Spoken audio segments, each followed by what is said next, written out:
Let's go. I'm gonna respect the team. Give thanks. Yeah? Yeah, let's get golly.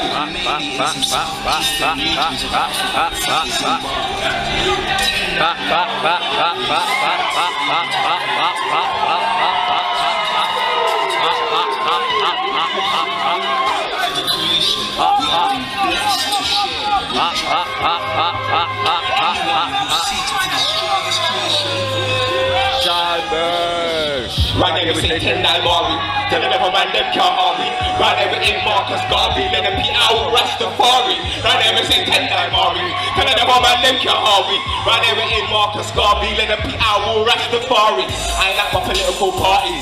How is this nothing as an artist? I'll cable on, that's the heartbeat. Like this be part of the army. Highly Selassie and Marcus Garvey. Pick up Tupac Illuminati. Before Bruce Lee and Mr. Miyagi, it's a black man that created karate. My strength is ancestral, don't go church, my body's a temple, so don't die. Doing those devil with God in the life and I must be a vessel. That's why they call me a rebel, born in hell, don't like the devil. Bring poor black people in ghettos, cause right there family don't say hello. Right there is a 10-9 Mari, right there when I them can't harm me. Right there we're in Marcus Garvey, and if we out, that's Safari. Right there we're in 10-9 Mari, and I never man them can't harm me. Right there we're in Marcus Garvey, and if we out, look. Right now we speak our own tongue, we sing our own song and beat our own drum. We build our own schools, we're teaching our young. It's time for action, the speaking is done. So the time our people got hung to save our own lives and own our own gun. If we don't fight, our freedom won't come. Revolution deep in our lungs. Black people got robbed, we are not for. Why you think the police got their dogs for? So we're training people who locked us. So we're on the front line, this is God for. Just look up fast if you're not sure, never show mercy, I never say mercy. Talk like a French man, what for? Right there we don't say for a job.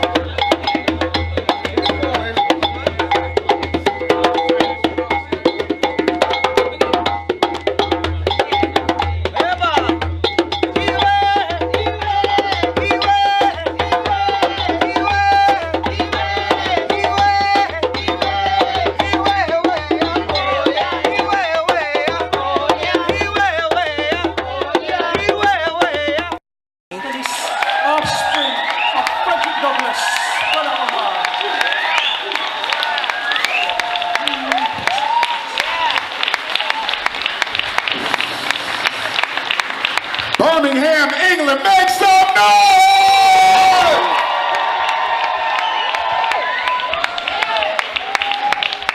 It's an honor to be back in Birmingham.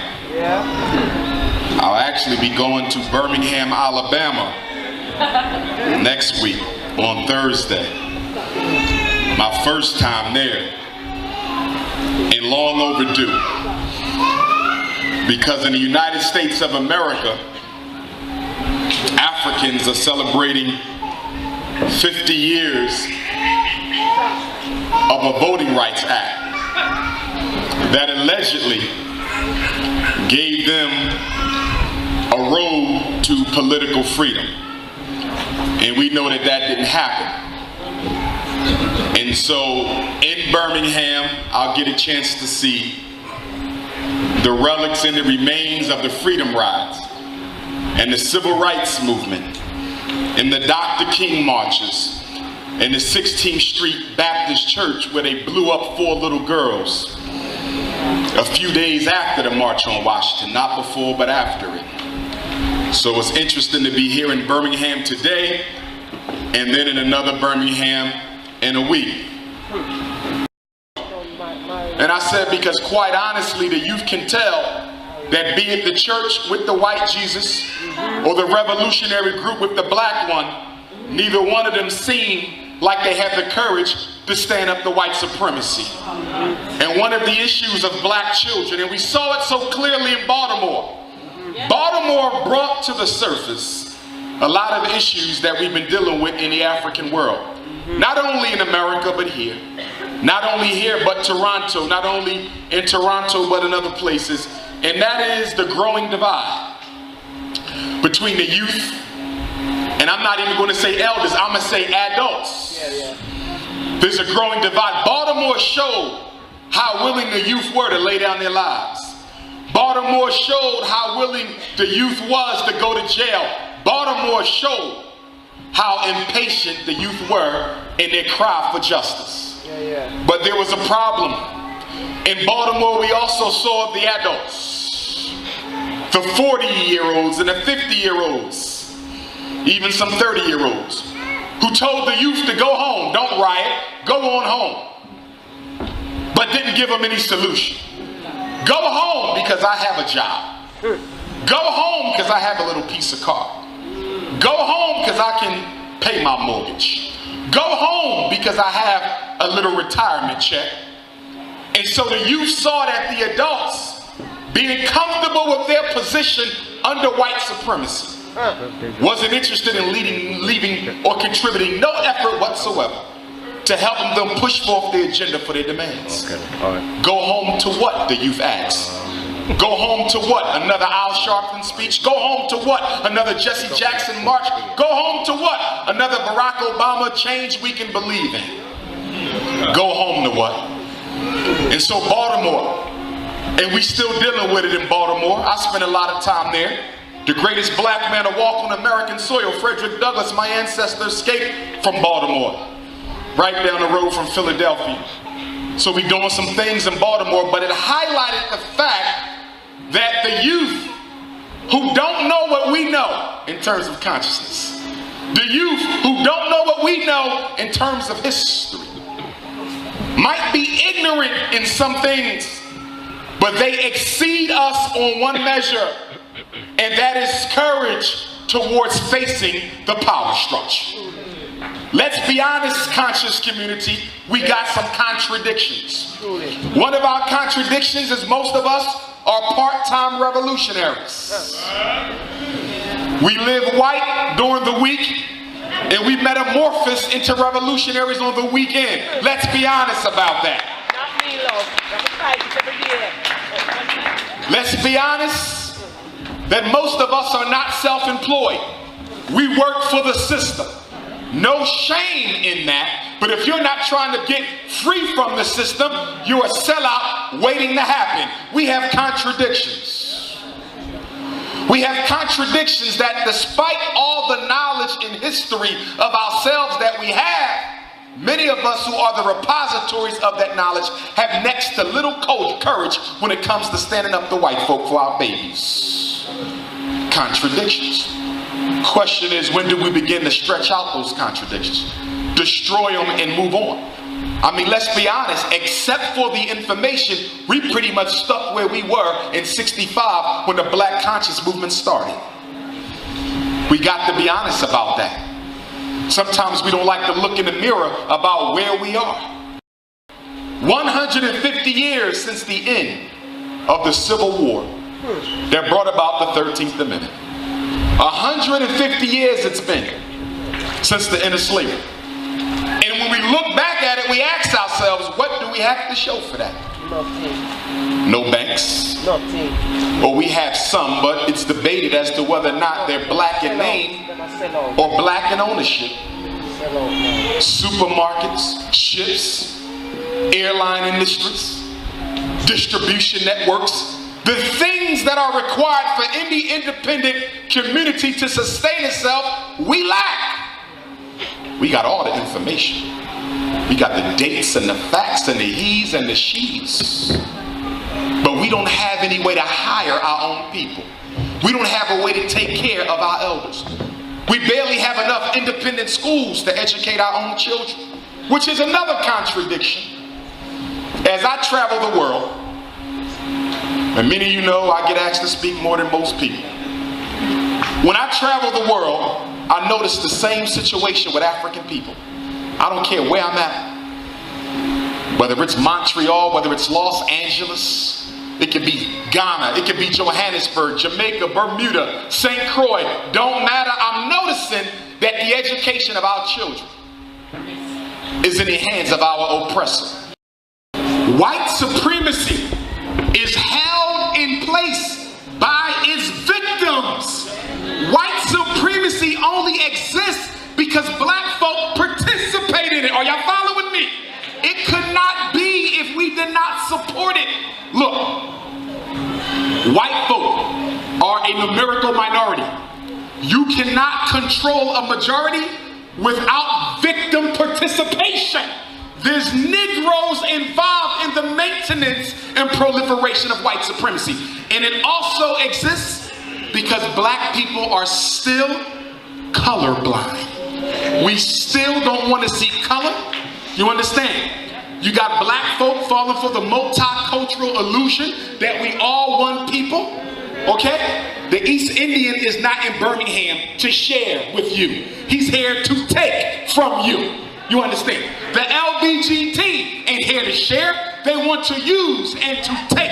And black folk are still neurotic and anxious about being unapologetically African. We still are not comfortable with being race first because our religious indoctrination taught us that to love yourself first is the devil's work. And so we end up looking out for everybody else but ourselves. And as long as Africans don't look out for Africans first, white supremacy will always rule.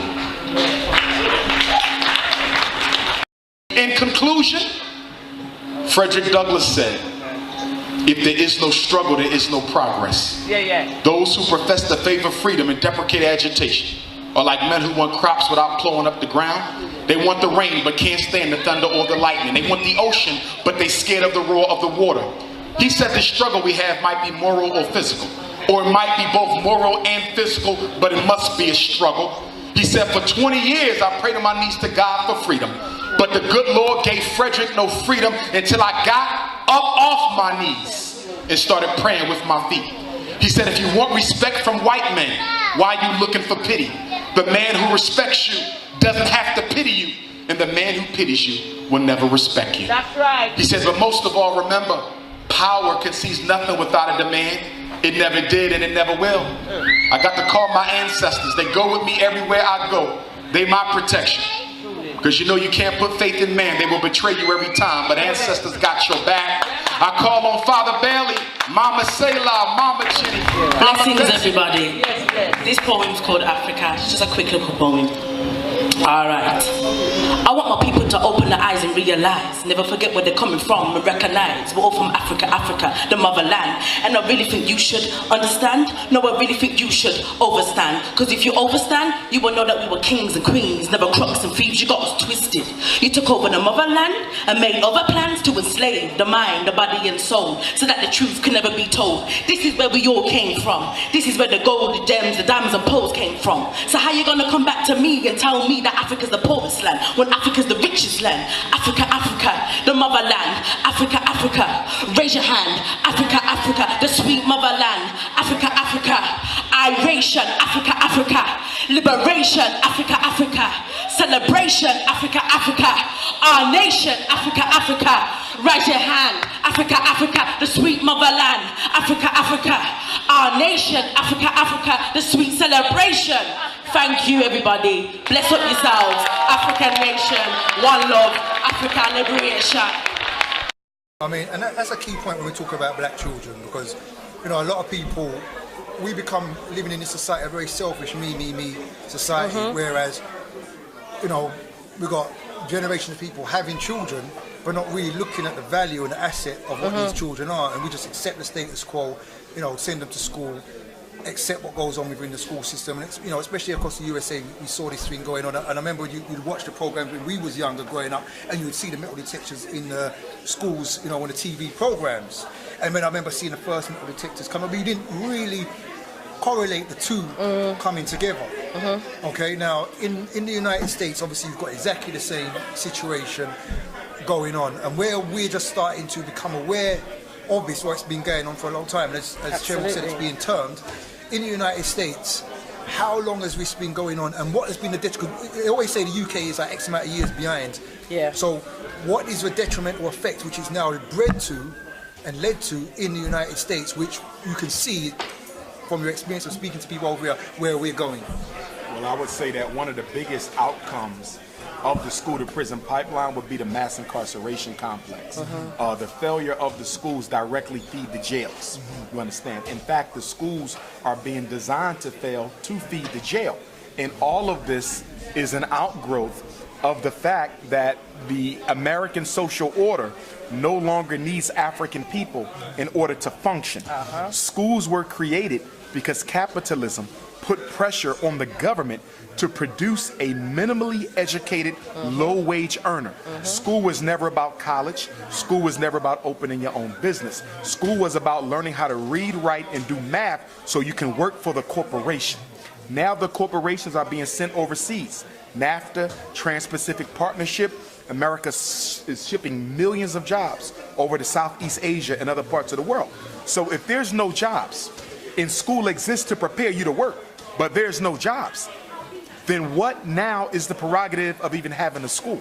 You don't have a reason for school now in America, unless you redirect the focus from preparing children to succeed to preparing children to fail. And now the modus operandi of the American public school system is to prepare the children to fail intentionally so they can feed the jail. That's why they call me a rebel, born in hell, don't like the devil. Bring put black people in ghetto, around their family don't get hello. Right there is a dead diamond, right there with my them can't harm me. Right there with a Marcus Garvey, and the people out, that's the Fari. Right there with a 10-9 Mari, and the never man them can't harm me. Right there with a Marcus Garvey, and the people out. Right now we speak our own tongue, we sing our own song and beat our own drum. We build our own schools, we're teaching our young. It's time for action, the speaking is done. So the time our people got hung to save our own lives and own our own gun. If we don't fight, our freedom won't come. Revolution deep in our lungs. Black people got wrong, we are not poor. Why you think the police got their dogs for? So we're training people who locked us. We're on the front line, if you got for. Just look up fast, if you're not sure, never show mercy. I never say mercy. Feel like a fake man, what for? Right there, we don't say bonjour.